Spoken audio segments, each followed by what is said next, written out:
ticket. You see all the seats on Midwest Express are first-class seats. They do what their competitors do, but they do it a little better. Faster is speed. What can you do to decrease the amount of time that it takes people to receive benefit from what it is you do? We used to think Federal Express was fast. That was a good example of doing it faster, but then we had fax. That was faster than FedEx. Now we have email. That's faster than fax.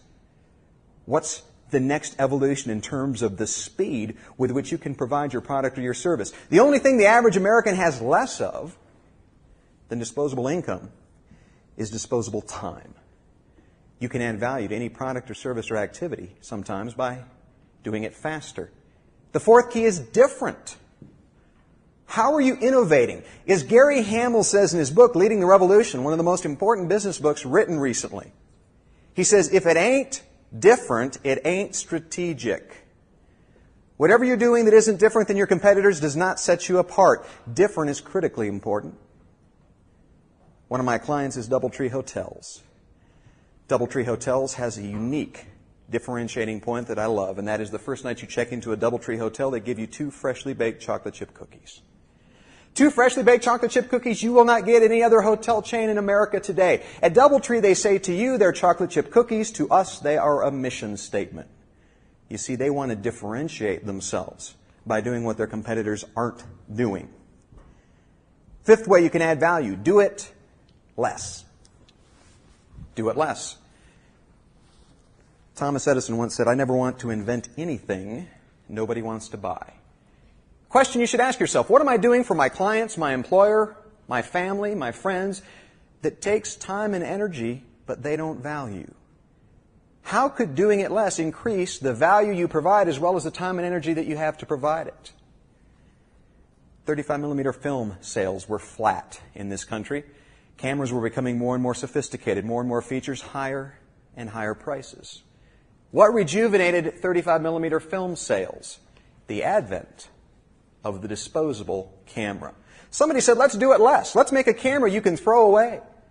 Let's provide a camera that you can put on the table at a wedding reception so that you don't care if somebody drops it. And it was the advent of the disposable camera, doing it less, that revived film sales. And finally, the sixth way that you can add value is do it funner. Now, I know funner isn't technically a word, but that's why you'll remember it. My son Hunter just turned 3.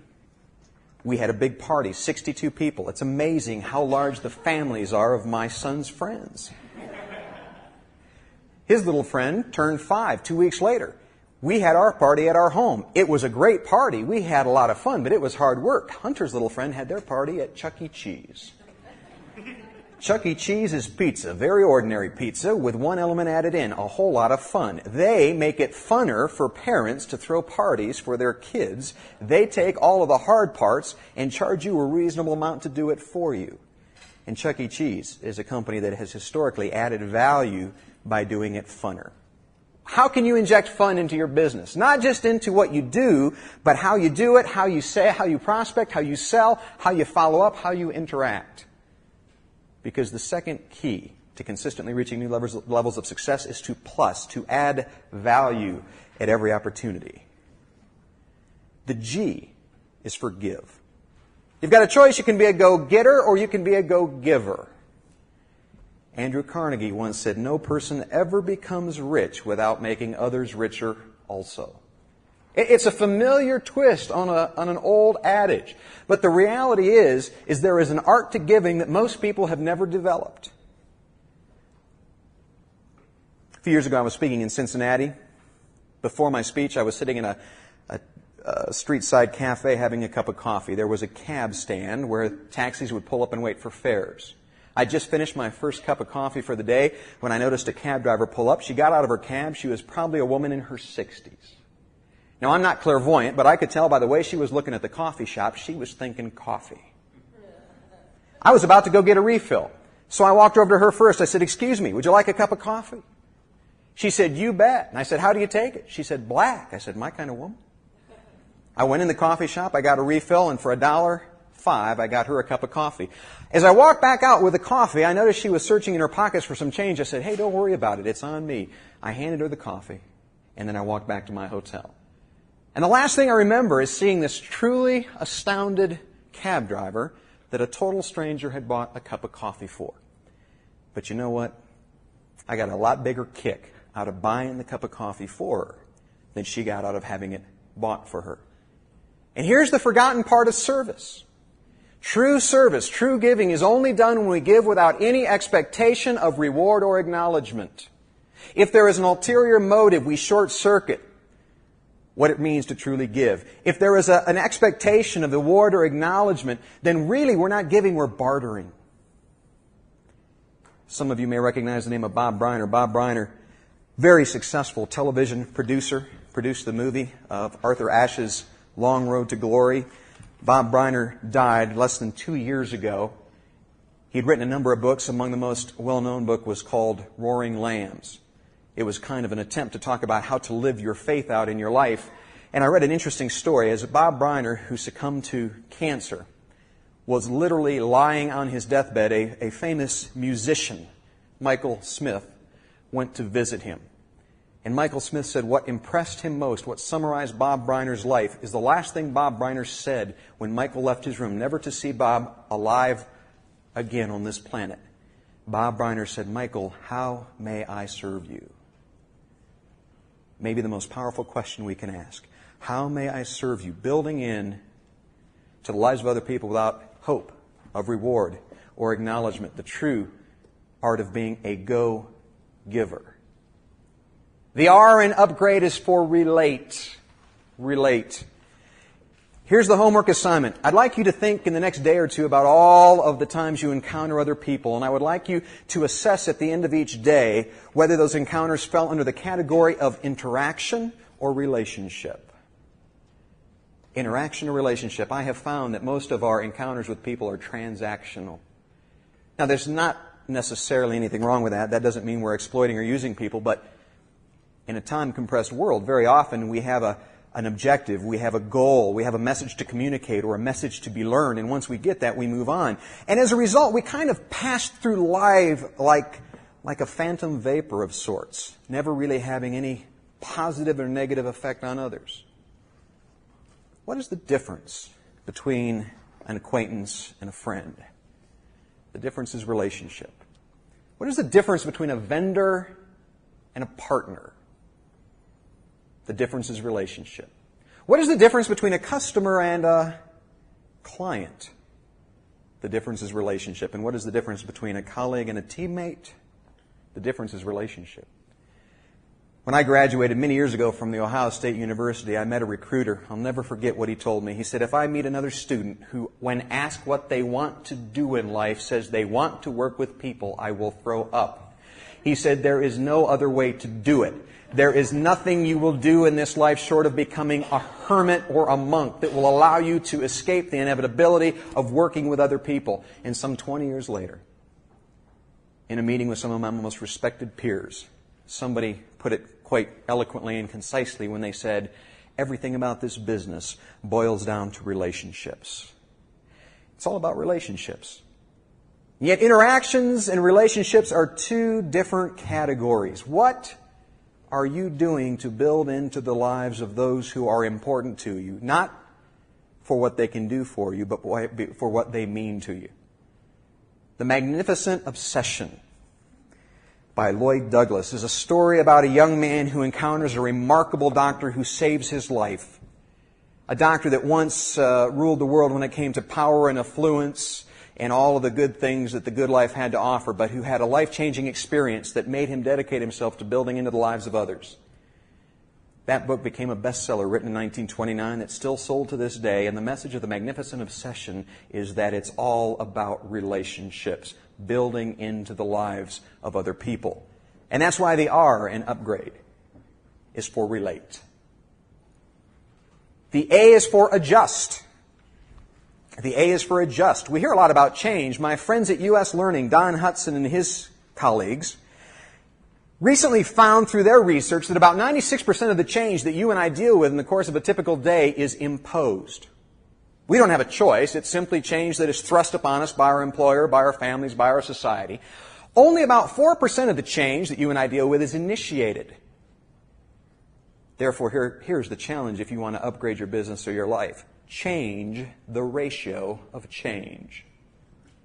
Change the ratio of change. Change that which is imposed and that which is initiated. Ignore some of the imposed changes that really aren't important and focus more on what are the important changes you could initiate that would make a significant difference in your life. What are the important changes you could initiate that would make a significant difference? You see, there's only two outcomes to change. Even though the changes change, the only two outcomes that you and I have are growth or grief. The only two things that happen is when change is imposed on us or we initiate change, we either grow from it or we suffer from it. We either enjoy it or we endure it. I believe that those who are skilled at getting better are not those who accept change, but those who embrace change, those who initiate change. And the question would become, what is the single greatest change you can make starting today in your business or life that would take you closer to the next level? All change begins in an instant. Long-term change takes a long time, but change itself is instantaneous. It begins with a decision and an action. So the A in upgrade stands for adjust, and that leads me to the D, and the D is for discipline. The D is for discipline. Cabot Roberts, so familiar to many of us, once said that commitment is the ability to follow through on a commitment made after the mood in which the commitment was made has passed. That's what I mean when I say discipline. Discipline is not about doing what you feel like doing, it's doing what you need to do, what you choose to do. Life boils down to a series of choices. Whether a day is good or bad, successful or unsuccessful, is largely dependent on the individual choices we make moment to moment, hour to hour. Discipline is about making and implementing the right decisions. An activity in and of itself has very little long-term benefit. But an activity implemented over and over and over becomes a process.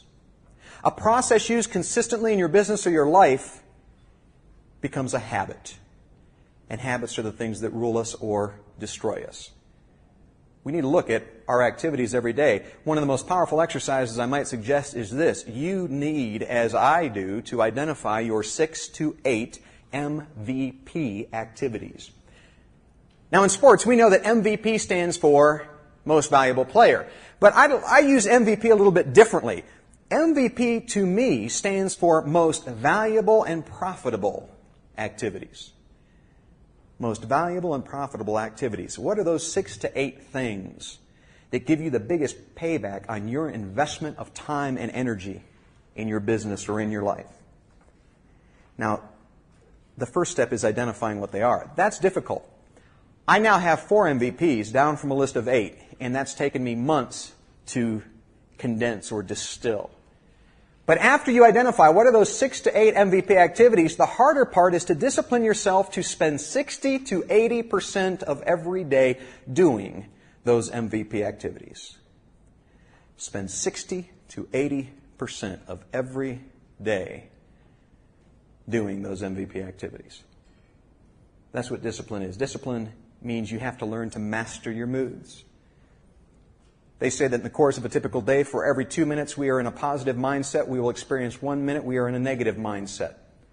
That means that those people who are successful do not have a positive mindset more often. They simply learn how to act in the face of that negative mindset to do positive things. And that's what we mean by the D in upgrade standing for discipline. And it is fortuitous that the E in upgrade stand for the one thing that makes the other principles work together in harmony. If you do much on a computer, you know that you can write thousands and thousands of lines of computer code. But the best code, no matter how well written, is useless until you add a .exe. That is the execution command. In other words, the data and the program won't run without a command to execute. And the E in upgrade is for execute. The E in upgrade is for executing your plan. It is about consistent daily activity, MVPs, applied in the pursuit of the next level in your business or in your life. I was on a program with Peter Schutz. Peter Schutz was, for a number of years, the president of Porsche, global business leader. Today, he's a consultant out of North Miami. I spoke. There was a break. Peter spoke.